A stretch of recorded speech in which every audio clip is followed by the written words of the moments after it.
Hi friends, अगर आप एक गीज़र या फिर वाटर हीटर खरीदने के लिए सोच रहे हैं और ये डिसाइड नहीं कर पा रहे हैं कि कौन सा गीज़र या वाटर हीटर आपके लिए अच्छा रहेगा, तो ये वीडियो देखने के बाद आपको गीज़र या फिर वाटर हीटर रिलेटेड कोई भी कंफ्यूजन नहीं रहेगा। दोस्तों, जैसे ही आप एक गीज़र या फिर एक वाटर हीटर खरीदने के लिए सोचते हैं, आपके माइंड में कोई सारे क्वेश्चन आ सकता है, जैसे solar water heater, gas water heater या फिर electric water heater. Solar water heater में ईटीसी टाइप का या फिर एफवीसी टाइप का, और ये दोनों में क्या फायदा और क्या नुकसान है। इलेक्ट्रिक वाटर हीटर में इंस्टेंट वाटर हीटर या फिर स्टोरेज टाइप वाटर हीटर। तो दोस्तों, इस वीडियो में ये सारे क्वेश्चंस का आंसर आपको मिल जाएगा और मैं उम्मीद करता हूँ ये वीडियो देखने के बाद आपका माइंड में वाटर हीटर रिलेटेड कोई भी कंफ्यूजन नहीं रहेगा। तो चलिए वीडियो शुरू करते हैं। दोस्तों, आपको कौन सा वाटर हीटर लेना है और एक वाटर हीटर खरीदते वक्त आपको क्या क्या फीचर्स देखना है, ये जानने से पहले चलिए सबसे पहले जान लेते हैं वाटर हीटर टोटल कितना टाइप्स का होता है और ये कैसे काम करते हैं। दोस्तों, बेसिकली वाटर हीटर या फिर गीजर 3 टाइप्स के होते हैं: electric water heater, gas water heater and solar water heater. तो नंबर 1 पर है electric water heater. Electric geyser भी 2 टाइप्स के होते हैं, इंस्टेंट गीजर और storage geyser. Instant water geyser और स्टोरेज वाटर गीजर के फायदा और नुकसान बताने से पहले चलिए पहले जान लेते हैं ये दोनों में क्या क्या डिफरेंसेस है। दोस्तों, जैसे आपको नाम से ही पता लग रहा होगा, इंस्टेंट वाटर गीजर वो होता है जो पानी बिल्कुल चुटकियों में गर्म कर देता है, अर्थात ये गर्म करने के लिए बिल्कुल टाइम नहीं लेते हैं, ये 2-4 सेकंड में पानी गर्म करना शुरू कर देते हैं। लेकिन स्टोरेज वाटर गीजर आपको 8-10 मिनट पहले स्टार्ट करना पड़ेगा। इंस्टेंट वाटर गीजर में अलग सा पानी का कोई टैंक नहीं होता है, लेकिन स्टोरेज वाटर गीजर में पानी का अलग अलग कैपेसिटी वाला स्टोरेज टैंक होता है, जैसे 6 litres, 10 litres, 15 litres, 25 litres, 35 litres etcetera. तो दोस्तों, इसमें आपका माइंड में एक क्वेश्चन आ सकता है कि इंस्टेंट वाटर गीजर का कैपेसिटी कैसे मेजरमेंट किया जाता है। दोस्तों, इसका जो फ्लो रेट होता है, फ्लो रेट पर मिनट, उसके हिसाब से इंस्टेंट वाटर गीजर का कैपेसिटी मेजर किया जाता है। इंस्टेंट वाटर गीजर में 3.5 या फिर 4.5 किलोवाट का हीटर यूज किया जाता है, लेकिन स्टोरेज टाइप वाटर हीटर में ज्यादातर 2 किलोवाट वाला हीटिंग एलिमेंट्स यूज किया जाता है। इंस्टेंट टाइप वाटर हीटर का कोई रेटिंग नहीं होता है, लेकिन स्टोरेज टाइप वाटर हीटर में आपको 1 स्टार से लेकर 5 स्टार रेटिंग मिल जाता है, अर्थात 1 स्टार की जगह 5 स्टार अगर आप लेंगे तो सेम कैपेसिटी में 35 to 40% तक आपका इलेक्ट्रिसिटी का बचत होगा। इंस्टेंट टाइप वाटर गीजर का साइज छोटा होता है, इसीलिए ये बाथरूम का कम स्पेस लेता है। वही स्टोरेज टाइप वाटर हीटर का साइज कंपैरेटिवली थोड़ा बड़ा होता है और इसीलिए आपका बाथरूम का ज्यादा स्पेस ऑक्यूपाई करता है। इंस्टेंट टाइप वाटर हीटर ज्यादातर लोग किचन में यूज करते हैं और स्टोरेज टाइप वाटर हीटर ज्यादातर लोग बाथरूम में यूज करते हैं। तो चलिए दोस्त, आप बात करते हैं ये दोनों में से आपको कौन सा लेना चाहिए और कितना स्टोरेज कैपेसिटी वाला आपको लेना चाहिए। दोस्तों, आपके फैमिली पर अगर 1 या 2 पर्सन ही सिर्फ है और आप क्विक नहाना पसंद करते हैं, तो आपके लिए इंस्टेंट वाटर गीजर अच्छा रहेगा, क्योंकि इंस्टेंट गीजर आपको ऑन करते ही सेम टाइम गर्म पानी प्रोवाइड करना शुरू करेगा और आप 2-3 मिनट में ही नहाना कंप्लीट करके तुरंत गीजर को बंद करेंगे तो बहुत ही कम इलेक्ट्रिसिटी का यूज होगा। और अगर आप स्लो नहाना पसंद करते हैं, अर्थात आराम से नहाते हैं, अर्थात आपका बाथिंग टाइम 10 से 15 मिनट है, तो आपको स्टोरेज टाइप गीजर ही लेना चाहिए। और अगर आप किचन के लिए गीजर लेना चाहते हैं तो आपको इंस्टेंट टाइप गीजर ही लेना चाहिए। ये दोनों में ध्यान रखने वाली बात यह है, इंस्टेंट गीजर में जो हीटिंग एलिमेंट यूज किया जाता है वो लगभग डबल कैपेसिटी वाला होता है, अर्थात स्टोरेज टाइप वाटर हीटर में 2 किलोवाट्स का हीटिंग एलिमेंट यूज किया जाता है और वही इंस्टेंट टाइप वाटर हीटर में 3.5 या फिर 4.5 कैपेसिटी वाला हीटिंग एलिमेंट यूज किया जाता है। चलिए दोस्त, आप जान लेते हैं आपका घर पर कितना फैमिली मेंबर्स के लिए कितना लीटर कैपेसिटी वाला स्टोरेज टाइप गीजर लेना चाहिए। आपके घर पर अगर 2 या 3 फैमिली मेंबर्स है तो आपको स्टोरेज टाइप वाटर गीजर 10 से 15 लीटर वाला लेना चाहिए, और अगर आप इंस्टेंट वाटर गीजर लेना चाहते हैं तो 3 से 6 लीटर कैपेसिटी वाला वाटर गीजर आपको लेना चाहिए। और इसमें भी एक बात है, अगर आप शावर बाथ लेना पसंद करते हैं तो आपको 15 से 20 लीटर स्टोरेज टाइप कैपेसिटी वाला वाटर गीजर लेना चाहिए। अगर आपके घर पर 4 से लेकर 8 फैमिली मेंबर्स है तो आपको स्टोरेज टाइप कैपेसिटी वाला वाटर गीजर 20 से 25 लीटर कैपेसिटी वाला लेना चाहिए। या फिर अगर आप शावर बाथ पसंद करते हैं तो अप टू 35 लीटर कैपेसिटी वाला वाटर गीजर आपको लेना चाहिए। अगर आप इंस्टेंट टाइप का वाटर गीजर लेना पसंद करेंगे तो आपको 3 से 6 लीटर कैपेसिटी वाला इंस्टेंट गीजर आप ले सकते हैं, क्योंकि इंस्टेंट टाइप वाटर गीजर आप जितना टाइम ऑन रखेंगे उतना टाइम कंटिन्यू आपका गर्म पानी आता रहेगा। दोस्तों आपका जानकारी के लिए बता देता हूँ, जनरली 80% लोग स्टोरेज टाइप वाटर हीटर ही पसंद करते हैं। चलिए आप जानते हैं एक इलेक्ट्रिक वाटर हीटर या गीजर खरीदते वक्त आपको किन किन चीजों पर ध्यान रखना चाहिए या फिर क्या क्या फीचर्स देखना चाहिए। सबसे पहले बात करते हैं हीटिंग एलिमेंट्स आपको कौन सा लेना चाहिए। दोस्तों बेसिकली 3 टाइप्स का हीटिंग एलिमेंट्स एक इलेक्ट्रिक वाटर गीजर के अंदर यूज किया जाता है। नंबर 1 स्टेनलेस स्टील का heating elements, number 2 copper heating elements, number 3 glass line incoloy heating elements. दोस्तों ये तीनों में से आपको glass line incoloy heating elements ही लेना चाहिए। एनामेल हीटिंग एलिमेंट और कैरामल हीटिंग एलिमेंट ये भी ग्लास लाइन इनकॉलॉय के अंदर ही आता है। और दोस्तों जो ग्लास लाइन इनकॉलॉय अभी का मार्केट में बिल्कुल ट्रेंडिंग में चल रहा है, ज्यादातर लोग अभी इसी को पसंद करते हैं क्योंकि कॉपर का हीटिंग एलिमेंट्स का जो वारंटी पीरियड है वो मैक्सिमम 2 इयर्स तक ही देते हैं, लेकिन ग्लास लाइन इनकॉलॉय का जो वारंटी पीरियड है ये अप टू 5 इयर्स तक देते हैं और ये जल्दी खराब नहीं होता है। और कॉपर हीटिंग एलिमेंट्स जो है वो हार्ड वाटर के लिए तो बिल्कुल ही अच्छा नहीं है। और ये ग्लास लाइन इनकॉलॉय इसलिए बोला जाता है, ये इनकॉलॉय फिलामेंट्स के ऊपर एक ग्लास का एक थिन लाइन यूज किया जाता है, इसीलिए इसको ग्लास लाइन इनकॉलॉय कहा जाता है। चलिए उसके बाद बात करते हैं गीजर के अंदर यूज होने वाले स्टोरेज टैंक की। दोस्तों एक गीजर के अंदर जो स्टोरेज टैंक है ये बेसिकली 3 टाइप के मेटल्स के होता है, steel tank, copper tank and glass line coating tank. ये तीनों में से आपको ग्लास लाइन कोटिंग टैंक ही लेना चाहिए क्योंकि स्टील टैंक और कॉपर का जो टैंक है वो हाई राइज बिल्डिंग के लिए तो बिल्कुल ही अच्छा नहीं है और ये फट भी सकता है, इसीलिए इसमें ज्यादातर 3.5 बार ही प्रेशर यूज किया जाता है।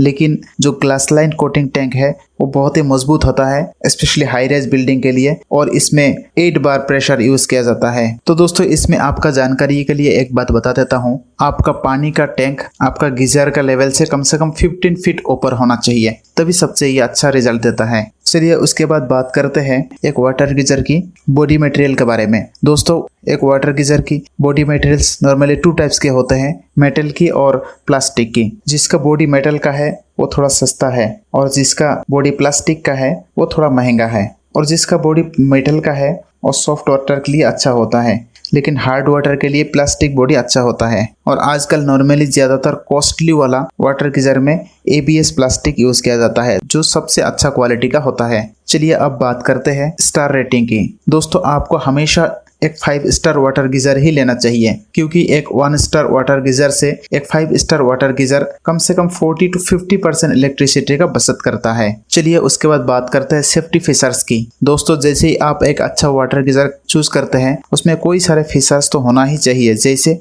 टेम्परेचर कंट्रोल नॉब, जिसको आप थर्मोस्टेट सेटिंग भी बोल सकते हैं, अर्थात आप मैन्युअली कंट्रोल कर सकते हैं कि आपका वाटर गीजर की टेम्परेचर कितना तक होना चाहिए। Next thermostat auto cut out, ये भी बहुत एक अच्छा फीचर है, अर्थात जैसे ही आपका सेट किया हुआ पर्टिकुलर टेम्परेचर पहुंच जाएगा ऑटो कट आउट हो जाता है, अर्थात आपका वाटर गीजर बंद हो जाता है। और जैसे ही एक सेट किया हुआ लो टेम्परेचर पहुंच जाता है अगेन ये ऑटो स्टार्ट हो जाता है। Next heavy duty anode. दोस्तों आपके वाटर गीजर को कोरोजन से बचाने के लिए ये हेवी ड्यूटी एनोड यूज किया जाता है। ये आपके वाटर गीजर के टैंक्स को या फिर अदर पार्ट्स को कोरोजन से बचाता है और धीरे धीरे ये एनोड खत्म होते जाता है। 5 से 6 साल बाद ये एनोड आपको दोबारा नया लगाना पड़ेगा। उसके बाद नेक्स्ट जो फीचर्स आपको देखना है वो है ड्रेन वाल्व। आपका गीजर को कम्प्लीटली ड्रेन करने के लिए एक ड्रेन वाल्व नीचे की साइड में होना ही चाहिए, नहीं तो आप जब जरूरत पड़ेगा आप उसको फुल्ली ड्रेन नहीं कर सकते। उसके बाद तो नेक्स्ट फीचर्स आपको देखना है वो है टेम्परेचर मॉनिटर। आपके गीजर के ऊपर एक टेम्परेचर मॉनिटर होना चाहिए जिससे आप देख सकते हैं कि गीजर के अंदर पानी का टेम्परेचर कितना है। आजकल बहुत सारे डिजिटल भी आ रहे हैं जो टेम्परेचर बढ़ने के साथ साथ उसका कलर भी चेंज हो जाता है। अगर आप एक इलेक्ट्रिक गीजर अर्थात एक इंस्टेंट टाइप गीजर या फिर एक स्टोरेज टाइप गीजर लेना पसंद करेंगे तो डिस्क्रिप्शन बॉक्स में मैं 5 इंस्टेंट गीजर्स और 5 स्टोरेज टाइप गीजर का एक लिस्ट डिस्क्रिप्शन बॉक्स में मैं आपको दे दूंगा, वहां से आप चेकआउट कर सकते हैं। चलिए उसके बाद बात करते हैं एक गैस गीजर के बारे में। दोस्तों एक गैस गीजर आपको नाम से ही पता लग रहा होगा कि ये आपका घर का LPG सिलेंडर से चलता है और इसका जो साइज होता है एक नॉर्मल इलेक्ट्रिक स्टोरेज टाइप का गीजर से छोटा होता है। अगर आप एक गांव एरिया में रहते हैं और आप एक महंगा वाटर गीजर खरीदना नहीं चाहते हैं तो ये आपके लिए बेस्ट ऑप्शन हो सकता है क्योंकि इसका जो प्राइस है ये कंपैरेटिवली बहुत ही कम होता है, अर्थात 2 से लेकर 4,000 के बीच में एक गैस गीजर आपको मिल जाएगा। और आपके फैमिली में अगर 3-4 लोग भी हैं, आप एक सिलेंडर को यूज करके एक ठंडी का सीजन को बहुत आसानी से निकाल सकते हैं। एक गैस गीजर बिल्कुल एक इलेक्ट्रिक इंस्टेंट गीजर की तरह ही काम करता है, अर्थात जैसे ही आप ऑन करेंगे सेम टाइम टैप से गर्म पानी आना शुरू करेगा, अर्थात इसमें कोई टाइम डिले नहीं है।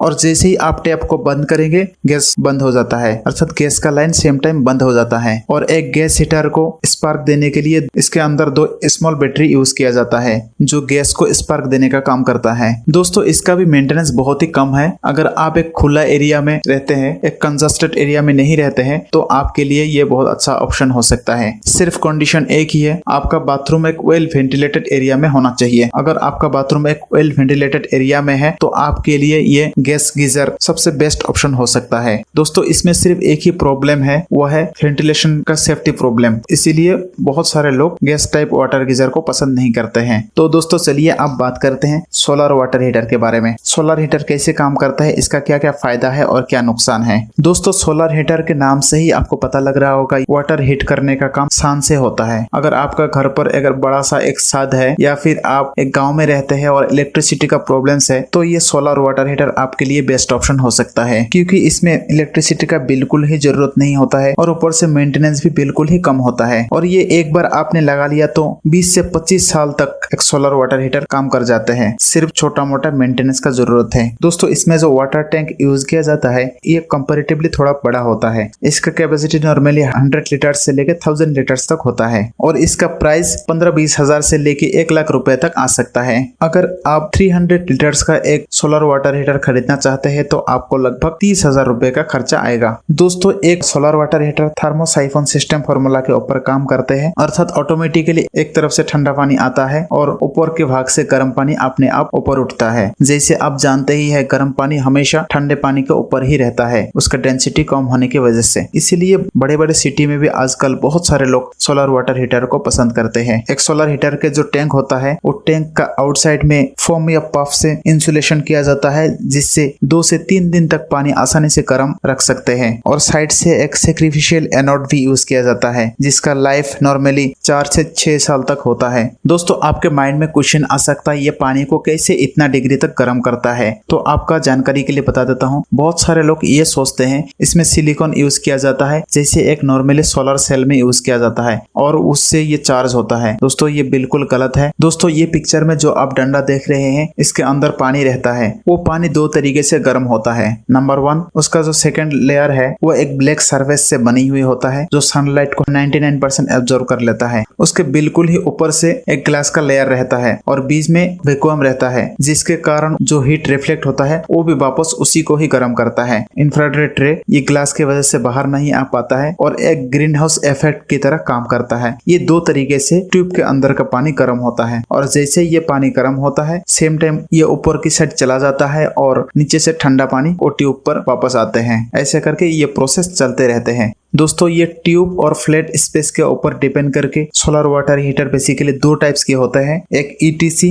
और दूसरा FPC, इवैक्यूएटेड ट्यूब कलेक्टर और फ्लैट प्लेट कलेक्टर। ये दोनों का डिफरेंस आप ये पिक्चर से बहुत आसानी से समझ सकते हैं। दोस्तों अगर आप सोलर वाटर घर पे लगाना चाहते हैं तो आपका जानकारी के लिए बता देता हूँ, ये दोनों में से ETC type solar water heater सबसे बेहतर होता है। इसमें पानी गर्म जल्दी होता है, इसका एफिशिएंसी अच्छा होता है, इसका टेम्परेचर 60 डिग्री से लेकर 120 डिग्री तक हो सकता है। इसका कोई अगर एक ट्यूब खराब हो जाता है तो उसको बहुत आसानी से रिप्लेस कर सकते हैं। इसमें कोई अलग से हीट एक्सचेंजर लगाने का जरूरत नहीं है, जबकि फ्लैट प्लेट कलेक्टर में अलग से हीट एक्सचेंजर लगाने का जरूरत है। इसका मेंटेनेंस भी बहुत ही कम होता है। ये सारे चीज देखते हुए ETC को ये दोनों में से 90% लोग पसंद करते हैं। दोस्तों आजकल सोलर वाटर हीटर का पॉपुलैरिटी भी धीरे धीरे बढ़ रहा है, स्पेशली जो स्मॉल इंडस्ट्रीज है जिसमें हॉट वाटर की जरूरत है, उसमें बहुत ज्यादा लोग सोलर वाटर हीटर के यूज करते हैं। तो दोस्तों मैं उम्मीद करता हूँ वाटर हीटर या फिर गीजर के बारे में ये फुल जानकारी आपको अच्छा लगा होगा। अगर आपको ये वीडियो अच्छा लगा तो ये वीडियो को लाइक करिए और हमारे चैनल को सब्सक्राइब करिए।